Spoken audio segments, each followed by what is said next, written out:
फातिमा की रानी माँ, प्रभु यीशु की माँ, आसरा तू ही है माँ।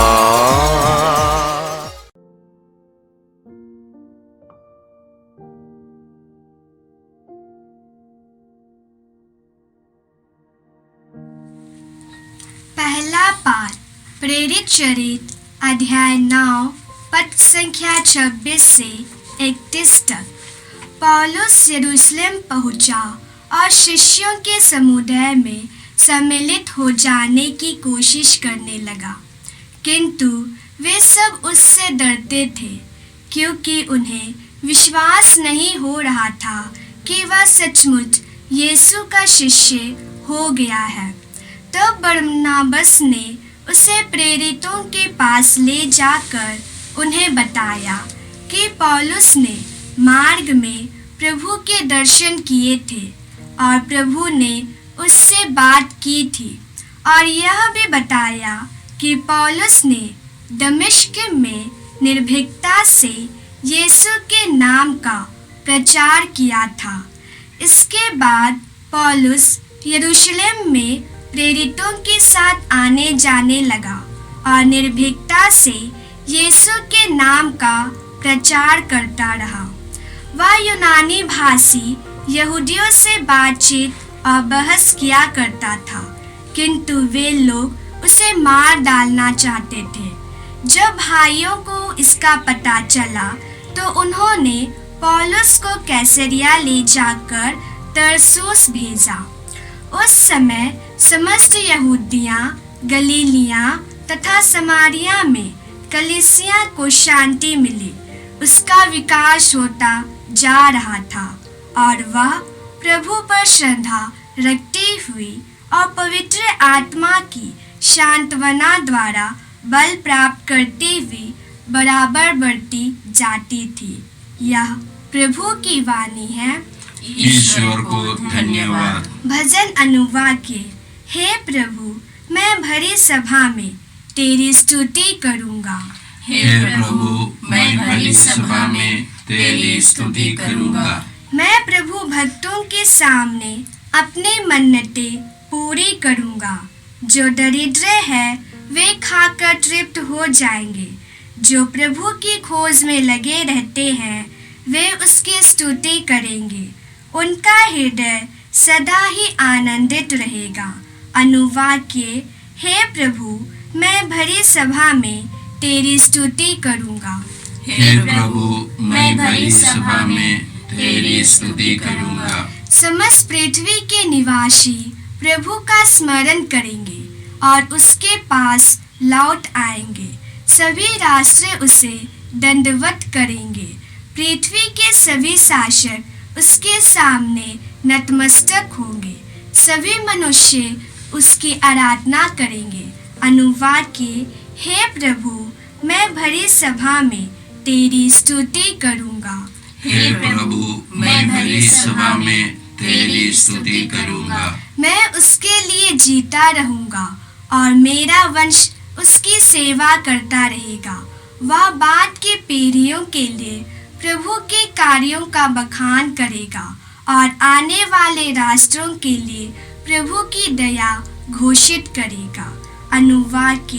हे प्रभु, मैं भरी सभा में तेरी स्तुति करूंगा। हे प्रभु, मैं भरी सभा में तेरी स्तुति करूंगा। दूसरा पाठ संत यूहन्ना का पहला पत्र अध्याय 3 पद संख्याएं 18 से 24 तक। बच्चों, हम वचन से नहीं, कर्म से, मुख से नहीं, हृदय से एक दूसरे को प्यार करें। उसी से हम जान जाएंगे कि हम सत्य की संतान हैं।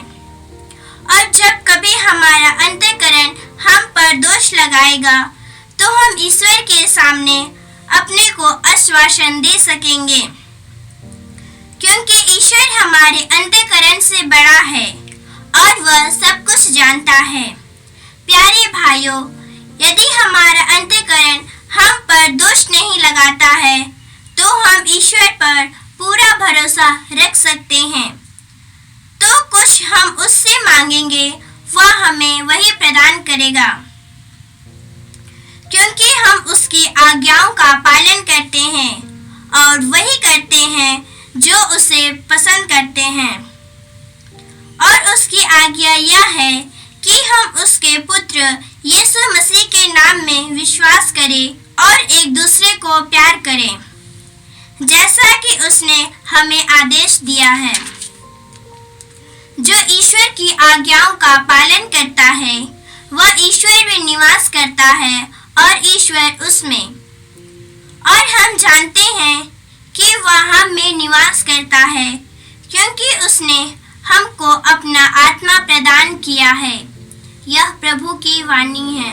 ईश्वर को धन्यवाद। जय घोष, आलेलुया आलेलुया। प्रभु कहते हैं, तुम मुझ में रहो और मैं तुम में रहूंगा। जो मुझ में रहता है वही बहुत फलता है। आलेलुया। प्रभु आप लोगों के साथ हो और आपकी आत्मा के साथ। संत यूहन्ना के अनुसार पवित्र सुसमाचार। हे प्रभु तेरी महिमा हो। अध्याय 15 पद संख्या 1 से 8 तक। यीशु ने अपने शिष्यों से कहा, मैं सच्ची दाखलता हूँ और मेरा पिता बागवान है।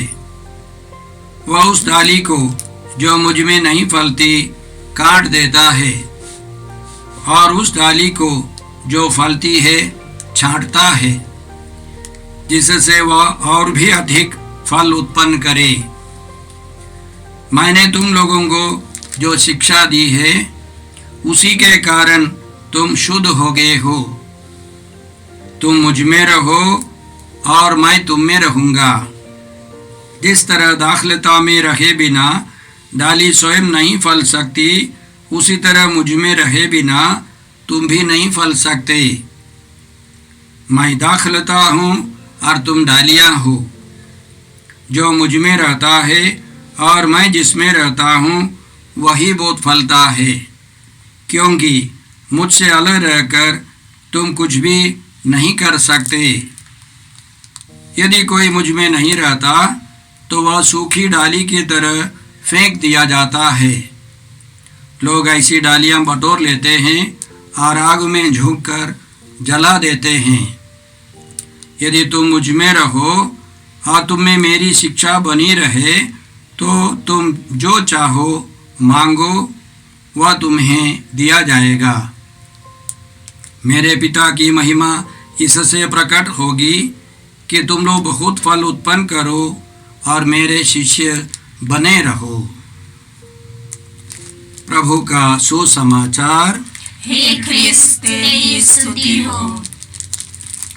जय यीशु क्रिस्त में प्रिय भाई और बहनों, आज के पहले पाठ में हम लोगों ने सुना कि प्रभु यीशु ने किस प्रकार पौलुस की रक्षा की है। पौलुस सबसे पहले ईसाइयों पर अत्याचार करते थे, उनको पकड़ पकड़ कर जेल में डालवा देते थे, लेकिन प्रभु ने दमिश्क के रास्ते पर उनको मार गिराया, उनको पश्चाताप की कृपा दी, विश्वास का वरदान दिया। और वही पौलुस दमिश्क में हिम्मत के साथ प्रचार करना शुरू किया कि यीशु ही प्रभु है, यीशु ही ईश्वर है, मुक्तिदाता है। और जब वे यरूशलेम आए तो वहाँ के विश्वासी कलीसिया के सदस्य पौलुस से डर रहे थे। बरनाबास ने जाकर उनको समझाया कि पौलुस अच्छे हैं, पौलुस का मन परिवर्तन हो गया है। और धीरे धीरे पौलुस उनके साथ आया जाया करते थे और वे प्रवचन देते थे, विशेष करके यूनानी भाषा बोलने वाले यहूदियों को समझाते थे। और हमने सुना किस प्रकार प्रभु ने उनकी रक्षा की है, उनको बचाया है। वास्तव में जो प्रभु का विश्वासी है उसको प्रभु सुरक्षित रखता है, उसकी रक्षा करता है।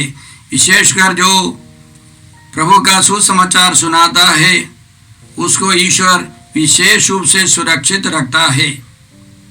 स्तोत्र 91 में ईश्वर ने वादा किया है, वह मेरा भक्त है इसलिए मैं उसका उद्धार करूंगा। वह मेरा नाम जानता है इसलिए मैं उसकी रक्षा करूंगा। यदि वह मेरी दुहाई देगा तो मैं उसकी सुनूंगा। मैं संकट में उसका साथ दूंगा और उसका उद्धार कर उसे महिमान्वित करूंगा। मैं उसे दीर्घायु प्रदान करूंगा और उसे अपने मुक्ति विधान का दर्शन कराऊंगा। यह उनके लिए हैं जो ईश्वर के भक्त हैं। इसलिए स्तोत्र 91 की शुरुआत में लिखा है, तुम जो सर्वोच्च के आश्रय में रहते और सर्वशक्तिमान की छत्र छाया में सुरक्षित हो, तुम प्रभु से यह कहो। तो ईश्वर के भक्तों की विशेष सुरक्षा है। जो प्रभु की सेवा करते हैं, जो प्रभु के सुसमाचार के प्रचार में लगे रहते हैं, उनको विशेष सुरक्षा मिलती है। यह हमारा अनुभव है। आदिम कलीसिया में प्रभु ने संत पेत्रुस की रक्षा की, संत पौलुस की रक्षा की, तब से आज तक प्रभु के प्रचारकों की रक्षा प्रभु करते आए। इसका मतलब जो सुरक्षा चाहते हैं, प्रभु की छत्र छाया में रहकर प्रभु की इच्छा के अनुसार उनके सुसमाचार के प्रचार प्रसार में लगे रहना है। दूसरे पाठ में हम लोगों ने सुना कि संत यूहन्ना लिखते हैं कि हमको केवल वचन से नहीं, कर्म से, केवल मुख से नहीं, हृदय से दूसरों को प्यार करना है। हमारे समूल व्यक्तित्व से एक व्यक्ति को प्यार करना है, दूसरों को प्यार करना है। केवल मुख से नहीं, केवल बातचीत में नहीं, हर परिस्थिति में हमारे मन, वचन और कर्म से प्यार करना है। आगे संत यूहन्ना लिखते हैं, ईश्वर की इच्छा यह है, ईश्वर का नियम, ईश्वर का आदेश यह है कि प्रभु यीशु के नाम में विश्वास करे और एक दूसरे को प्यार करे। यह ईसाई जीवन का क्रिस भक्त का निशान है। हम प्रभु यीशु के नाम में विश्वास करते हैं और दूसरों की सेवा, दूसरों को प्यार करते हैं। यह अति आवश्यक है। इन दिनों जब लोग परेशान हैं, बीमार हैं और इस महामारी के कारण हमारे देश के करीब करीब सभी निवासी बहुत डरे हुए हैं। बिरले ही किसी से हम मिलते हैं जो हिम्मत से जीवन बिताता है। आज मैंने एक क्रिस भक्त से बात की, वो कहता है, मैं हिम्मत से बड़े विश्वास के साथ जीता हूँ, मुझे कोई डर नहीं है। ऐसा बोलने वाला बिरले ही होता है। तो इसलिए हमको मदद करनी है, दूसरों को प्यार करना है, दूसरों की सेवा करनी है। प्रभु यीशु के नाम में विश्वास कर, यह यीशु का ही आदेश है। आज के सुसमाचार में यीशु बहुत सारी बातें हमको सिखाते हैं। प्रतीकात्मक रूप से यीशु अपने रिश्ते को प्रकट करना चाहते हैं। यीशु हमसे क्या चाहते हैं? मरने के पहले यीशु ने प्रतीकात्मक रूप से बताया कि मैं दाखलता हूँ, सच्ची दाखलता मैं हूँ और मेरा पिता भगवान है। सुनने वाले यहूदी लोग या इस्राएल के लोग दाखलता के बारे में जानते थे, दाखबारी के बारे में जानते थे, उसके मालिक के बारे में या डाली के बारे में, दाखलता में जो फल उत्पन्न होता है उसके बारे में सब जानते थे। तो यीशु चाहते हैं कि हम लोग यह गहराई से समझे कि वे एक रिश्ता चाहते हैं। दाखलता और डाली के बीच में जो रिश्ता है, जो संबंध है, वो एक सेकंड के लिए भी अलग नहीं कर सकता है। तब वो दाखलता, विशेष करके जो डाली है, वो कट जाने पर फिर उसमें जीवन नहीं होगा। यह घनिष्ठ रिश्ता यीशु चाहते हैं। उसके अलावा इनका कहना है, पिता ईश्वर चाहता है कि हम बहुत फल उत्पन्न करें। इसलिए जो फल उत्पन्न करने वाले लोगों को या डाली को वह छांट देते हैं, वह काट करके उसको सरिया देते हैं। पूर्ण रूप से काट कर फेंकते नहीं है, लेकिन एक सरियाने का काम, सजाने का काम है, जिससे और फल उत्पन्न हो जाए। जब हम लोग इस आसपास की जो समस्या सब देखते हैं या अपने जीवन में इस महामारी के संदर्भ में, हमें विश्वास करना है यह एक छांटने की प्रक्रिया है, एक प्रूनिंग है, जिससे और बहुत बड़ी कृपा इस दुनिया में आने वाली है। आगे यीशु कहते हैं कि मैंने तुम्हें जो शिक्षा दी है उसके कारण तुम शुद्ध हो गए हो। यीशु का वचन या यीशु हमको पवित्र करने आए हैं। यीशु पिता ईश्वर के अनंत वचन है, पिता ईश्वर की शिक्षा है। वह जन्म लेकर एक मनुष्य बनकर आए। इसलिए यीशु जिनका मतलब है, जिनके नाम का मतलब है हमको पापों से मुक्ति देने वाले, पवित्र करने वाले, शुद्ध करने वाले, तो उनका वचन, उनकी शिक्षा भी हमको पवित्र करती है, शुद्ध करती है। इस दुनिया में केवल यीशु का जीवन, यीशु का पवित्र लहू और केवल यीशु के वचन हमको पवित्र करते हैं। इसलिए चाहे यीशु हो या उनकी शिक्षा हो, वो हमको पवित्र करने वाले हैं। इसलिए हमको पवित्रता केवल यीशु और उनकी शिक्षा से है। आगे यीशु का कहना है कि मेरे पिता की महिमा इससे प्रकट होगी जब तुम बहुत फल उत्पन्न करो, मेरे शिष्य बने रहो। यह पिता ईश्वर की महिमा है कि हम लोग पवित्र आत्मा के फल उत्पन्न करें। पवित्र आत्मा के फल है प्रेम, आनंद, शांति, सहनशीलता, मिलनसारी, दयालुता, ईमानदारी, सौम्यता और संयम। ये सब फल उत्पन्न करने से पिता ईश्वर की महिमा होती है। हम यीशु के शिष्य बने रहने से पिता ईश्वर की महिमा होती है। और यीशु का कहना है कि यीशु से अलग रहकर हमारा कोई जीवन नहीं है। बाहर से कुछ तो हम लोग काम कर पाएंगे, लेकिन ईश्वरीय जीवन यीशु के साथ है। इसलिए यीशु ने कहा, मैं दाखलता हूँ और तुम डालियाँ हो। जो मुझ में रहता है और मैं जिसमें रहता हूँ वही बहुत फलता है, क्योंकि मुझसे अलग रहकर तुम कुछ भी नहीं कर सकते। तो हम लोगों को प्रभु यीशु से जुड़े रहना है। पिछले 9 दिन के अंदर हमारे ही प्रोविंस के 3 यीशु समाजी पुरोहित चल बसे। इन दिनों हिंदुस्तान के 25 यीशु समाजी पुरोहित ब्रदर लोग मर चुके हैं और आसपास के बहुत सारे लोग कोरोना वायरस से मर रहे हैं। हम उनके दाह संस्कार में नहीं भाग ले सकते हैं। हम लोग इंटरनेट के द्वारा देख रहे थे, तो हमें लगता है जीवन कितना अल्पकालिक है। इस पृथ्वी का जीवन, हमारे दोस्त मित्र लोग अच्छे अच्छे काम कर रहे थे, अचानक चल बसे। तो यीशु हमको सिखाते हैं कि हमारा गहरा रिश्ता, स्थायी रिश्ता केवल पिता ईश्वर, यीशु और पवित्र आत्मा से हैं। हम कितने भी गहरे रिश्तेदार क्यों न हो, हमको उन सबों को छोड़कर जाना है। इसलिए आज के संदर्भ में, आज के पाठ के द्वारा यीशु हमको सिखाते हैं, पिता ईश्वर की महिमा के लिए हम पवित्र आत्मा के फल उत्पन्न करते रहें, हम यीशु के शिष्य बने रहें, परम पवित्र तत्व से गहरा रिश्ता रखें। आइए हम प्रार्थना करते हैं। हे अब्बा पिता, हे प्रभु यीशु, हे पवित्र आत्मा ईश्वर, आज के सारे पाठों के लिए, पवित्र वचनों के लिए हम धन्यवाद देकर प्रार्थना करते हैं कि हम लोग पिता ईश्वर की महिमा के लिए पवित्र आत्मा के फल उत्पन्न करते रहें और हम यीशु के शिष्य बने रहें।